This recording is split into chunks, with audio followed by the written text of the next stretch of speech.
Hey there, listeners. Well, recently I went to some high performers, and this is right across the globe, and I asked this question.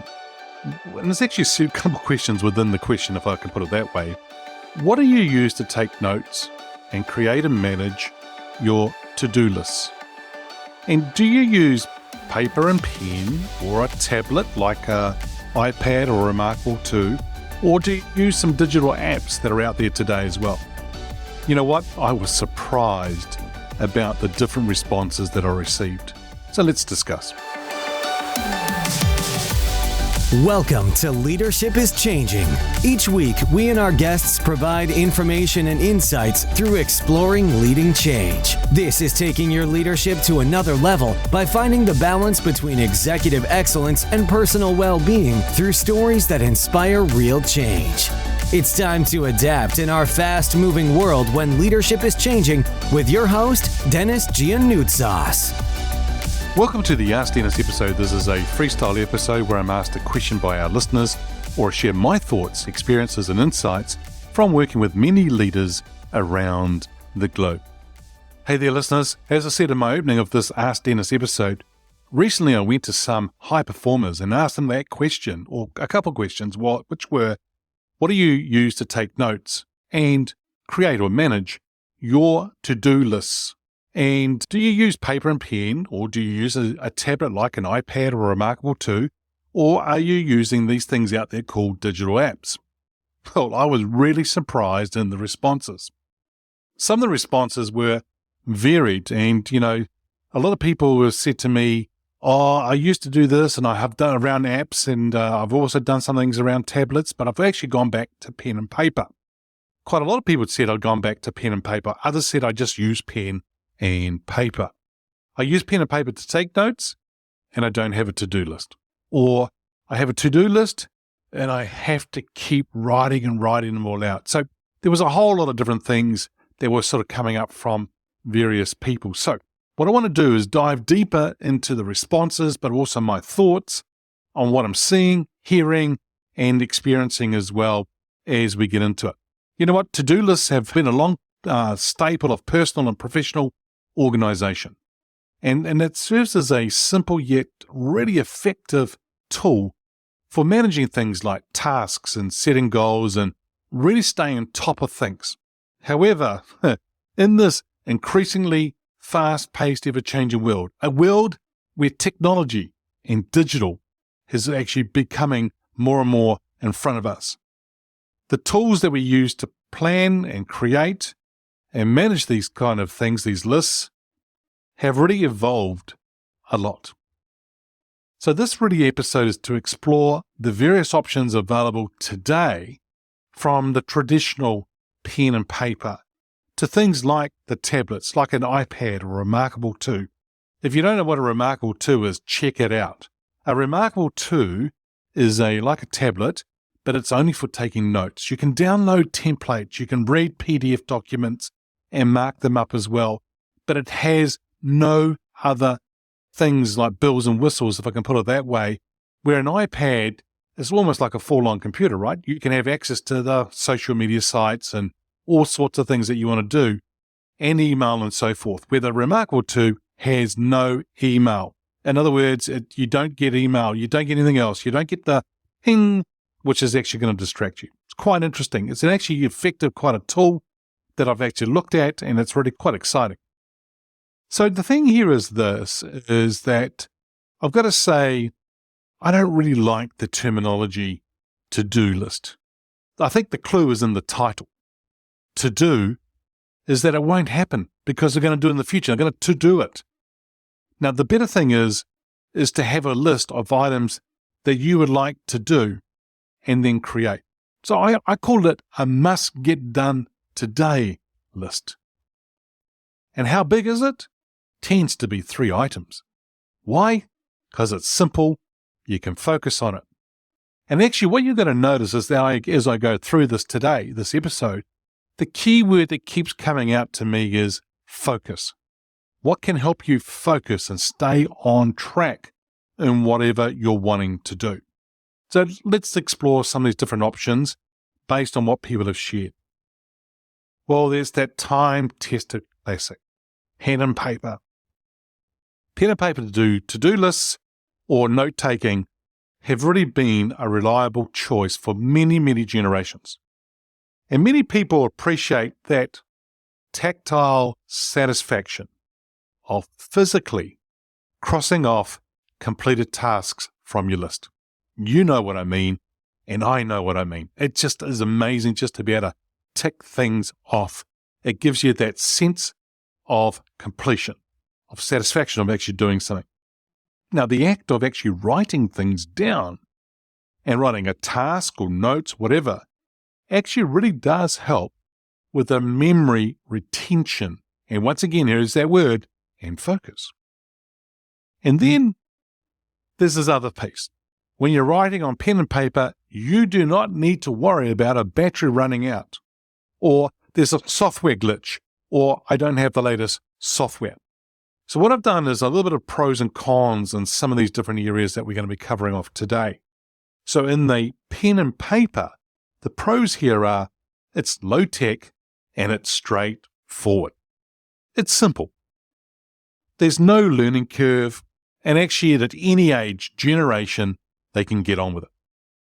It really provides that tangible sense of accomplishment, as I said before, with crossing the tasks off. And there's no need for internet, that internet connectivity.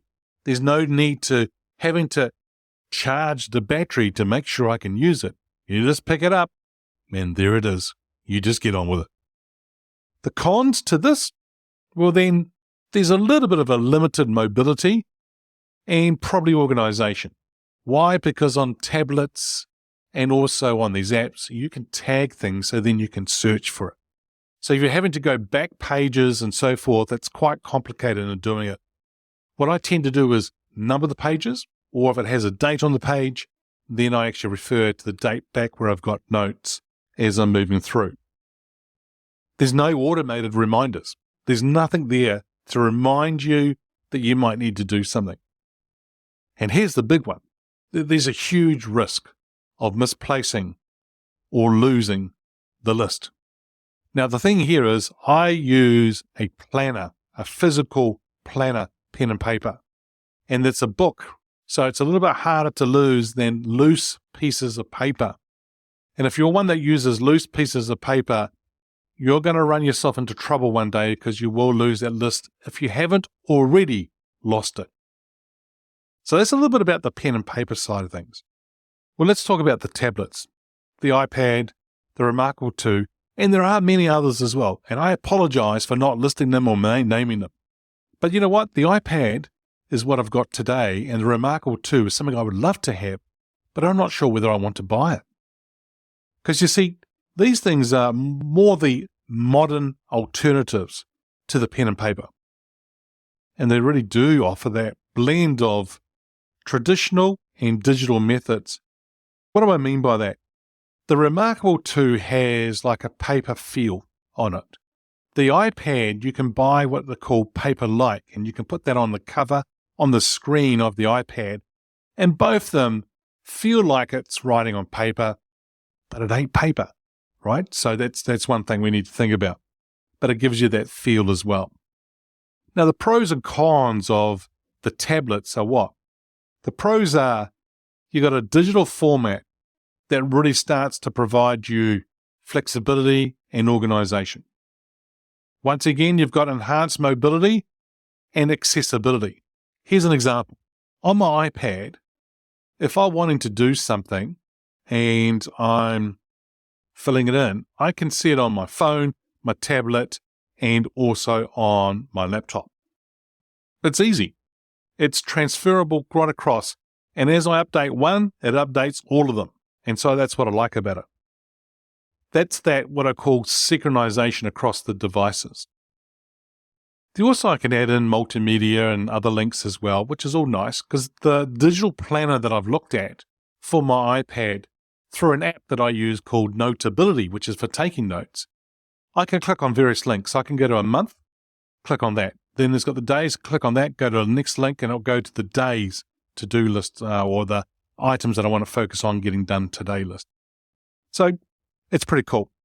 There's also interactive features, as I've just said, around note-taking, drawing. I can take photos, add that into the notes, can have the audio being recorded, and wherever I'm actually writing, it actually follows, and I can go to that writing and where it will take me straight to that recording. It's amazing what it can do. That's the pros. The cons? Well, for some, it's a learning curve that can be quite steep for some. It really depends on battery life, right? And there's also, as I said before, there's those potential distractions that can be done, which sometimes takes our focus, that word again, away from where we should be actually working on or making sure we've got that focus. So that's the tablet side of things. The third area that people talked about was digital apps. And so this is the new age of the to-do list, as they're calling it. And it's things that where we're starting to see a lot more popularity, a lot more convenience and features starting to appear. At first, some of them were pretty simple, clunky, but now they're becoming quite sophisticated, in particular with AI coming on stream more. And so you've got a whole lot of different options out there, and they've all got their unique strengths and weaknesses. And the popular apps include Todoist, Microsoft To Do, Trello, ClickUp, and there's so many more that I don't really want to get into them because it's just going to confuse you. If you are interested in looking at some of these apps, then I'm going to actually suggest that you look at some of them and try them out. Some of them have free trials for 7 days. Give it a go and see where it takes you. But the pros and cons of the digital apps are, around the pros side of things, highly customizable. So in other words, you can custom the app to what you want, and that you can have features around due dates, reminders, priorities, and labels/tags, so you can search on them. The cloud synchronization. In other words, you can, as I said before, you also, with these apps, you can have them across multiple devices. You can collaborate with others. So you and your team can be using some of these apps and working together on various lists. You can actually have some integration with the calendars and other productivity tools as well. Some are starting to get so smart that they'll actually provide you suggestions, or you can put in automation around some of your task management. So that's pretty cool stuff if you're that way inclined and actually technically savvy to actually give it a go. The con side of things around these digital apps, as I said before, it's quite a steep learning curve, but also is a steep curve in you actually understanding which is the right app for you and then starting to master its features. For some of them, I feel like you need to have a pilot's license to drive them. And who wants that? The other thing too is that you start to become, or there's a risk of actually having an over-reliance on technology. For some of you, you may have some privacy and data security concerns in some cases. But what I notice is that with the digital apps, there's a lot going on. And what am I trying to do? I want to keep it simple. There's so much going on right now. There's so much noise and distraction in the world. How can I make it simple? So how do we make the right choice? Well, the choice is between pen and paper, tablets like the iPad and Remarkable 2, and digital apps. But really it comes down to the individual preferences and your needs. In other words, what are you wanting it to do for you?